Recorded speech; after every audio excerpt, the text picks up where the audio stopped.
So we as user interact with application software. We actually do not interact with system software. When we are done with application software, then system software starts, and whatever we want to execute through this application software, it goes through system software, and then it enters the hardware level. When it enters the hardware level, hardware executes our request, and then it again goes back to here. This is how it works. We'll learn about it in greater detail in the in our next few lectures or in next chapter. This is just a brief understanding of how it works. Now let's see what we have next. Okay, levels of programming code. I already have mentioned you how it when we write a high level code, what happens. We are only interested, or we are only interested to write our high level code, and then we try to compile it, and if there is no error, that means that we have written the code properly, which means that we will get the result that we would need. Now we do not know what is going on behind when we like compile the code, what is happening inside the code. So this part, as you can see, you do not have to understand it in greater detail, because in the second chapter we'll see how this is taking place in more detail. We'll discuss this in greater detail in the second chapter, but just for the time being, just for the sake of an example, or letting you know how things are working here, this part, this is a code written in C. It's not a complete code, it's just a function. It's a chunk of a code. So when we press the compile button, let's assume this code is bug free. There are no errors in this code. So when you compile it, then compiler translates it into assembly code. See, this probably whoever, if you have written code in C, then these instructions or these syntaxes are similar to you, but probably this is not. This is not. But believe me, when we are going to do chapter 2 or lecture 2, then we'll translate this kind of code into assembly code, and we'll see that from this kind of function or high level code, we are actually getting this assembly code. Now probably you are not you cannot see it properly because of this diagram, this image. Actually, from this line, from this part, assembler takes in, and then assembler generates machine code. So see, this is machine code. You can just see that these are all binary. And now if I tell you something, that in this course we'll be studying MIPS assembly instruction. So we'll be studying MIPS assembly instruction. That means when we write a C code, we'll be dealing with C codes. When we write a C code, or we have a C code, then we'll translate into MIPS assembly language. That means this is assembly language, and this follows the syntax given in MIPS. It may not we have other assembly instructions, for example x86, x86, but this syntax may not match with x86. This is based on MIPS. Also, we are going to study 32 bit. Okay, we are going to study 32-bit architecture. Even though 64-bit are very common nowadays, but we are going to study 32-bit because the basics are the same. So if we can understand it, understand how 32-bit works, the same would apply with minor changes for 64-bit, and where applicable, we'll be discussing the changes in 64-bit and how the same thing would work on a 64-bit architecture. So now let's go to the next slide. So components of a computer. What can be found as component inside or in a computer? Same component for all kinds of computer, desktop, server, or embedded.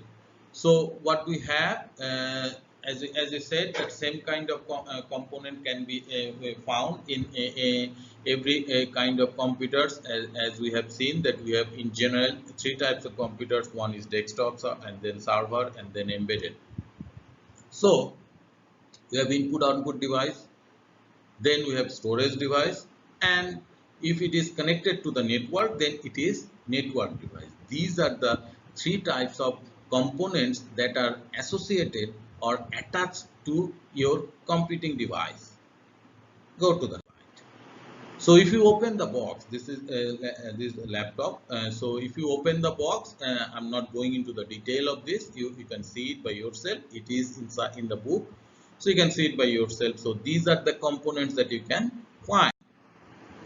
So inside the processor, now we are going inside the computer, and we are trying to look at what is inside the processor. Very generally, there are three types of things you can find inside the processor. One, data path, performs operation on data. I'll explain it one by one, and then we can have control, and then we have cache memories. Now what is data path? What is data path?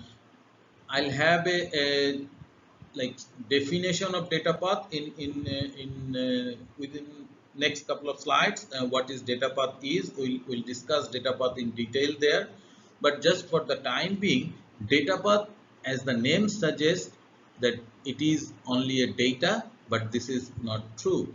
Data path is connecting is devices. Data path is a combination of devices and their connecting path, which means data path has path as well as it has devices. The devices communicate through that path.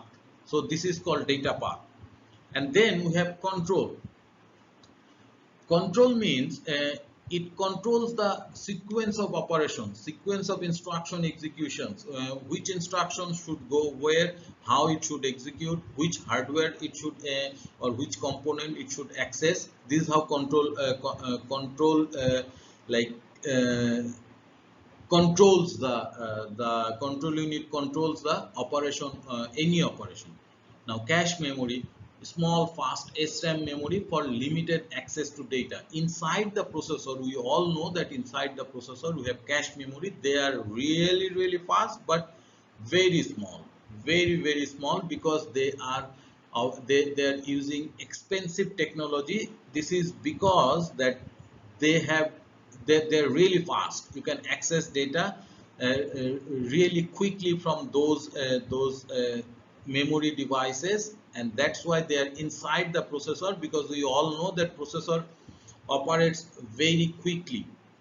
So if you have something inside the processor as memory, the memory should not block the operation or normal operation of the processor, which means the memory should be on the same pace as the processor, and that's why we have small fast SRAM, which we call cache, inside the processor, and they are small because they are using a technology which is very expensive. So if you have a bigger a cache memory inside the processor price would be really high.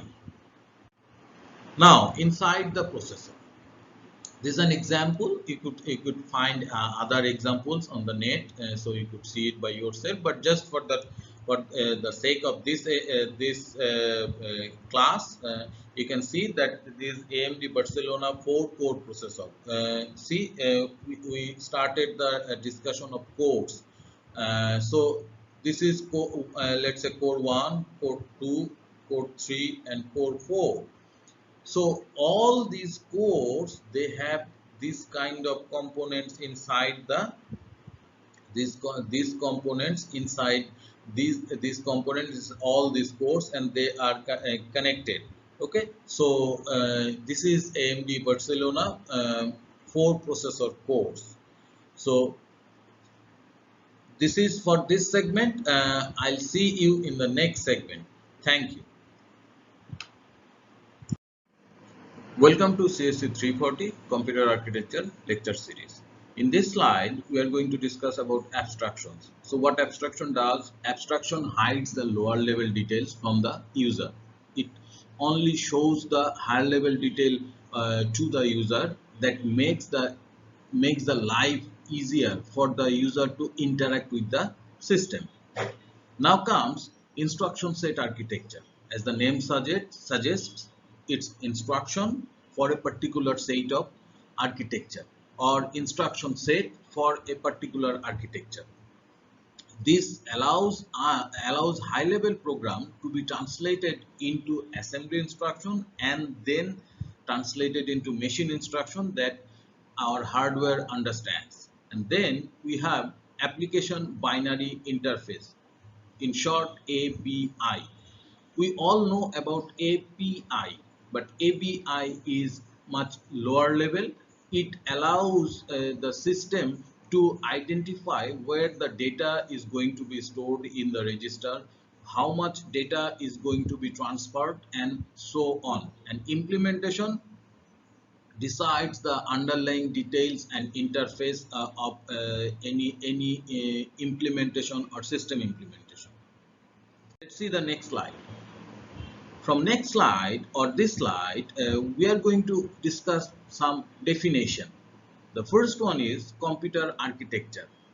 So what is the definition of computer architecture?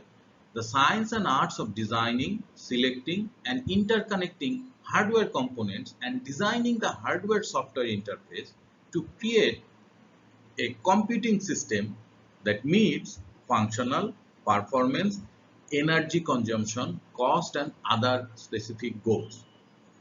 This is a broad definition of computer architecture that covers most of the things that we can see in a computer architecture. So let's break it down. When we were we started discussing about computer architecture, we discussed that this is kind of an interface for hardware as well as for and software. So if we break the definition that we have here, the science and arts of designing, selecting and interconnecting hardware components, which means computer architecture requires some kind of designing. What designing? Designing the system, and then to implement the system we need to select the components that we would need, and then we go on and interconnect those hardware components. That's one part. And then designing the hardware and software interface to create a computing system that meets functional, performance, energy consumption, cost and other specific goals. So the first part of the definition is basically hardware, dealing with the hardware, and the second part of the definition deals with the software. And the overall goal of this is to fulfill some expectation. For example, functional, meet some functional goals. So when we are designing a system, we'll have a functional requirement. So your new system might be able to meet that functional requirement. We might be looking for some specific performance. The new system might give us that performance. Also energy consumption. The existing system might consume more energy, so we may need to have a system which consumes less energy. And then cost and other specific goals. Cost, we all know what we are talking about, and other specific goals, if we elaborate this other specific goal term, it could be the space required by the new system, or the heat generated by the new system, and so on. Now, instruction set architecture, an abstract interface between the hardware and the lowest level of software, a machine that encompasses all the information necessary to write a machine language program that will run correctly, including instructions, register, memory access, IO, and so on. This is a basic definition of instruction set architecture, which in short we call ISA. But if I explain it in more general terms, instruction set architecture, it's a set of instruction for a particular architecture. As I already have discussed let me select a pen. We'll be discussing in this course. We'll be discussing MIPS. So, whatever the instruction set that we are going to discuss are going to be from MIPS architecture. There are other architectures. For example, we have 0886 architecture. So x86 architecture, it has a different set of instructions. Even though some of the instructions of MIPS and some of the instructions of MIPS might match with some of the instructions of 86, but they are not same. Most of the cases they are not same. It's similar to like any programming language. If you have written your code in C and you started coding in Java, then you would find that some of the syntax are similar but not all. So it's the same with the instruction set architecture. Now, what instruction set architecture covers? It covers the instructions as well as how they are going to be used. That means the syntax and other related issues. Now let's see what we have next. Data path.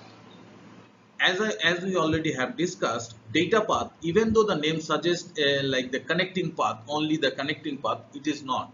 Data path is set of component and the connectivity between those components, so that those components can communicate between themselves. As you can see in the definition, there are like we have a data like connecting paths. See, these are all connecting paths.